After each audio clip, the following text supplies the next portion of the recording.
শিৱসাগৰৰ চৰাইদেউ জিলাত যি দুৰ্যোগ আহিছিল, যি জলপ্ৰলয় হৈছিল, সেই জলপ্ৰলয় ইতিমধ্যে 16টা দিন অতিক্ৰম কৰিছে আৰু এতিয়াও বহু লোক নিজৰ ঘৰখনলৈ ঘূৰি যাব পৰা নাই আৰু বানাক্ৰান্ত ৰাইজে এতিয়াও আশ্ৰয় শিবিৰসমূহত আশ্ৰয় গ্ৰহণ কৰি আছে আৰু শিৱসাগৰ জিলাৰ বহু অঞ্চল এতিয়াও জলমগ্ন হৈ আছে আৰু একেৰাহে হৈ থকা বৃষ্টিপাতৰ বাবে ইতিমধ্যে যি বান পৰিস্থিতি উন্নত হ'ব লাগিছিল সেই স্বাভাৱিক অৱস্থা এতিয়াও ঘূৰি অহা নাই আৰু ইতিমধ্যে ৰাজ্যৰ মুখ্যমন্ত্ৰীগৰাকীয়ে এই শিৱসাগৰ আৰু চৰাইদেউ জিলাত যি বানাক্ৰান্ত ৰাইজ, এই বানাক্ৰান্ত ৰাইজৰ যি দুৰ্দশা, সেই দুৰ্দশাৰ খবৰ ল'বলৈ আহি উপস্থিত হৈছে আৰু শিৱসাগৰ জিলাত আজি যিহেতু মুখ্যমন্ত্ৰীগৰাকী উপস্থিত হ'ব, বিগত দিনটোত মুখ্যমন্ত্ৰীগৰাকীয়ে নাজিৰাৰ যি নেপালী খুটি অঞ্চল বা অন্যান্য যিসমূহ অঞ্চল দিখৌ নদীৰ বানে উটুৱাই লৈ গৈছিল, সেইসকল ৰাইজৰ দুখ দুৰ্দশাৰ খবৰ লৈছিল আৰু আজিৰ দিনটোত তেওঁ শিৱসাগৰ জিলাত উপস্থিত হ'ব আৰু শিৱসাগৰ জিলাৰ যি পলসনী অঞ্চলত থকা ৰাজীৱ গান্ধী পেট্ৰলিয়াম ইনষ্টিটিউট, এই পেট্ৰলিয়াম ইনষ্টিটিউটত যিহেতু 16টা দিনৰ পৰা বানাক্ৰান্ত ৰাইজে আশ্ৰয় গ্ৰহণ কৰি আছে,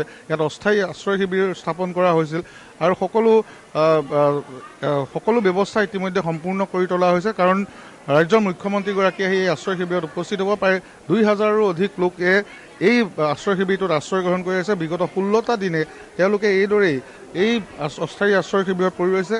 অঞ্চলটোৰ প্ৰায় 16খনতকৈ অধিক গাঁও ইতিমধ্যে বানত বুৰ গৈছিল আৰু এতিয়াও বহু অঞ্চল জলমগ্ন হৈ আছে। এই ৰাইজৰ কাষত উপস্থিত হৈ তেওঁ ৰাইজৰ মনৰ কথা, ৰাইজৰ দুৰ্দশাৰ কথা তেওঁ বুজ ল'ব, কাৰ কিমান ক্ষতি হ'ল এই বিষয়সমূহ তেওঁ এই ৰাইজৰ মনৰ পৰা জানিব, ৰাইজৰ সৈতে মত বিনিময় কৰিব। ইয়াৰ পিছতেই পাণবেচা অঞ্চললৈ যাব। পাণবেচা অঞ্চলৰ যিহেতু 12খনতকৈ অধিক গাঁও এতিয়াও জলমগ্ন হৈ আছে, বানত আক্ৰান্ত হৈ আছে, এতিয়াও বহু লোক তাত জলবন্দী হৈ আছে, খেতিপথাৰ সম্পূৰ্ণৰূপে নষ্ট হ'ল।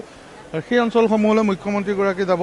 ইয়াত স্থানীয় ৰাইজ আছে, আমি তেওঁলোকৰ কাষলৈ যাম। মুখ্যমন্ত্ৰীগৰাকী যিহেতু ইয়াত উপস্থিত হ'ব, কি আশা কৰিছে আপোনালোকে মুখ্যমন্ত্ৰীগৰাকী ইয়াত উপস্থিত? আমি যথেষ্ট ইয়াত থাকি সহায় পাইছোঁ, কিন্তু আমাৰ এই মুখ্যমন্ত্ৰীলৈ এটাই আহ্বান, আমি ইয়াত থকালৈকে আমি যিটো সুবিধা পাইছোঁৱেই বাৰু, আমি যেতিয়া ইয়াৰ পৰা ঘৰলৈ যাম, আমাৰ যিখিনি ক্ষতি হৈছে সেই ক্ষতিপূৰণখিনি যদি দিয়ে, আমি সকলো ৰাইজ নিশ্চয় আনন্দিত হ'ম, মানে সুখী। ইতিমধ্যে যি মুখ্যমন্ত্ৰীগৰাকীয়ে অন্তৰ্বৰ্তীকালীন সাহায্য ঘোষণা কৰিছিল 15,000 টকা, সেই ধন লাভ কৰিছিলে নেকি? কিছু সোমাইছে, কিছু সোমোৱা নাই। 5 তাৰিখলৈকে সময় দিছেতো, তেতিয়ালৈকে হয়তো সোমাই যাব আৰু নহ'লেও কৈছে যিসকলক সোমোৱা নাই আকৌ ভেৰিফিকেশ্যন কৰিম বুলি কৈছে, দিব বুলি কৈছে। আৰু আমাৰ মুখ্যমন্ত্ৰীলৈ এটা আহ্বান, মানে কি আমাৰ গাঁওখনৰ মাটিৰ পট্টা নাই, মাটিৰ পট্টাটো যদি ব্যৱস্থা কৰি দিয়ে আমি আৰু ভাল পাম। মানে মুখ্যমন্ত্ৰীগৰাকীক আপোনালোকে এই বিষয়ে জনাব? আমি জনাম বুলি ভাবিছোঁ আৰু আপোনালোকৰ চেনেলৰ দ্বাৰা পৰাও তেওঁলোক আমি আহ্বান জনাইছোঁ যাতে আমাৰ পলসনী গাঁৱৰ মানে মাটি পট্টাটো দিয়ক, খুব সোনকালে দিয়ক। মানে আপোনালোকৰ ঘৰসমূহ এতিয়াও জলমগ্ন হৈ আছে? আমাৰ ঘৰৰ ভিতৰত এতিয়াও পানী সোমায়ে আছে আৰু সকলো বস্তু নষ্ট হৈ গ'ল, সকলো পৰিয়ালৰ। ইয়াত কাৰো মানে পানী, এইকেইদিন বৰষুণ দি আছে, পানী বাঢ়ি আছে। এগৰাকী মহিলা আছে। মুখ্যমন্ত্ৰীগৰাকী আহি যিহেতু ইয়াত উপস্থিত হ'ব, আজি সন্মুখত মুখ্যমন্ত্ৰীগৰাকীক পাব, কি ক'ব বা কি ভাবিছে আপোনালোকে? আমাৰ যিখিনি ক্ষতি হ'ল সেই ক্ষতিখিনি পালেই আমি সন্তুষ্ট হ'ম আৰু ইয়াত আমি এইখিনি খোৱা বোৱা ব্যৱস্থা চব পাই আছোঁ, নিজে বনাই খাই আছোঁ, ৰেচন পাতি পাইছোঁ আৰু আমাৰ যিখিনি ক্ষতি হ'ল সেইখিনি পালে হেৰি হ'ম। আৰু আমাৰ পট্টাটো মানে মাটি পট্টাটো হ'লে ভাল হয়। মাটি পট্টা নাই? পট্টা নাই, বহুতৰ নাই, প্ৰায় কাৰোৱে আমাৰ মাটি পট্টাই নাই। আমাৰ ইয়াত কাৰোৱে নাই পলসনী গাঁৱত। পানীত আগতো এবাৰ পানী আহিছিলে, তেনেকৈ পানীত উটি গ'ল, আমাৰ যি আছিলে চব উটি গ'ল। কিমানখন গাঁও আছে আপোনালোকৰ? আমাৰ ইয়াত অকল পলসনী গাঁৱহে আছে। নমস্কাৰ, মই পলসনী গাঁৱৰ বাসিন্দা। আমাৰ সকলো ৰাইজে পানীত ডুব গ'ল। আহি পিনে পেট্ৰলিয়াম ইণ্ডাষ্ট্ৰী আমাৰ ৰাজীৱ গান্ধী ষ্টেডিয়ামত আমাক ঠাই দিলে। আজিলৈকে আমি সাহাৰ্য, কাপোৰৰ পৰা, খোৱা বোৱাৰ পৰা এভৰিথিং পাই আছোঁ। খালি ক্ষতিপূৰণ দিব লাগে, মাটিৰ পট্টাটো দিলে আমি বহুত সুখী হ'ম। কিমানখন গাঁৱৰ ৰাইজ ইয়াত আছে আশ্ৰয়? 1400 মানুহ আছে, অকল এখন গাঁৱে। 1400 মানুহ? এখন গাঁৱে, পলাশনী গাঁও। হয়, কিবা ক'ব বাইদেউ আজি মুখ্যমন্ত্ৰীগৰাকীয়ে? ক'লে সেইটো আমাৰ চৰকাৰলৈ এটাই অনুৰোধ, আৰু আমাৰ যিখিনি আমি খোৱা বোৱাৰ পৰা আদি কৰি চব বস্তু আমি ইয়াত পাই আছোঁ, পানীৰ পৰা আদি কৰি, কিন্তু আমাৰ ঘৰত যিমান ক্ষতি হ'ল তাৰে যদি চৰকাৰলৈ আমাৰ সেইটো অনুৰোধ, কিবা ক্ষতিপূৰণ দিব লাগে, লগতে আমাৰ মাটি পট্টা। হয়, নিশ্চয়কৈ এইসকল লোকে যি হেৰুৱালে আৰু সেই হেৰুৱা তেওঁলোকৰ সেই সা সম্পত্তিয়ে হওক, সেই ঘৰটো হওক, পুনৰ আকৌ ঘূৰি নাহে। এই মুহূৰ্তত মই দৃশ্যসমূহ দেখুৱাম। 1400ৰো অধিক লোকে এই আশ্ৰয় শিবিৰত বিগত 16টা দিনে আশ্ৰয় গ্ৰহণ কৰি আছে আৰু কিছু সময়ৰ পিছতেই এই স্থানতে আহি মুখ্যমন্ত্ৰীগৰাকী উপস্থিত হ'ব। ইয়াত ব্যৱস্থা কৰা হৈছে, ৰাইজৰ সৈতে মত বিনিময় কৰিব। কণ শিশু ইয়াত আছে, এইদৰে 16টা দিনে এইদৰে মাটিয়ে বালিয়ে তেওঁলোক পৰি ৰৈছে। ঘৰখনলৈ ঘূৰি যাবলৈ উপায় নাই, কাৰণ ঘৰখন এতিয়াও জলমগ্ন হৈ আছে।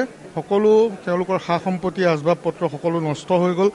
আৰু মুখ্যমন্ত্ৰীগৰাকীক যিহেতু তেওঁলোকে কাষতে পাব আৰু তেওঁলোকে জনাব নিজৰ মনৰ কথা, আৰু বিশেষকৈ পলসনি অঞ্চলৰ ৰাইজৰ এতিয়াও মাটিৰ পট্টা নাই, আৰু সেই মাটিৰ পট্টা নোহোৱা সেইসকল বানাক্ৰান্ত ৰাইজৰ ইতিমধ্যে সা সম্পত্তি সকলো পানীত উটি গ'ল। কৃষিজীৱী ৰাইজৰ যি খেতি বাতি আছিল সকলো নষ্ট হ'ল, পোহনীয়া জীৱ জন্তু ইতিমধ্যে মৃত্যু হৈছে। এই সকলোবোৰ দৃশ্য বিগত 16টা দিনৰ যি মহাপ্ৰলয়, এই মহাপ্ৰলয় আমি দেখুৱাই আহিছোঁ, আৰু ৰাজ্যৰ মুখ্যমন্ত্ৰীগৰাকীয়ে নিজেই আহি বান পৰিস্থিতিৰ বিষয়ে পৰ্যালোচনা কৰিব, পৰিদৰ্শন কৰিব অঞ্চলসমূহ। গতিকে ৰাইজে এটাই বিচাৰিছে যে তেওঁলোকৰ যি ক্ষয় ক্ষতি হ'ল এই ক্ষয় ক্ষতিৰ ক্ষতিপূৰণ তেওঁলোকে লাভ কৰিব লাগে। সাহায্য শিবিৰত তেওঁলোকে যিখিনি সহায় পাব লাগে ইতিমধ্যে সেই সহায় তেওঁলোকে লাভ কৰিছে বুলি স্বাস্থ্যসেৱাৰ পৰা খোৱা বোৱাৰ পৰা সকলোৱে আশ্ৰয় শিবিৰসমূহত জিলা প্ৰশাসনে যিহেতু প্ৰেৰণ কৰি আছে, যোগান ধৰি আহিছে।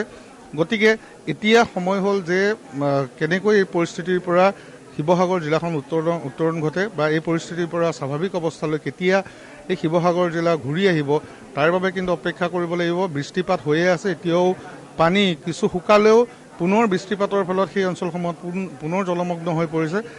গতিকে এই বিষয়সমূহ মুখ্যমন্ত্ৰীগৰাকীয়ে নিজেই বুজ ল'ব, পানবেচা অঞ্চললৈ যাব, য'ত এতিয়াও 16খনতকৈ অধিক গাঁও জলমগ্ন হৈ আছে, ৰাইজ জলবন্দী হৈ আছে।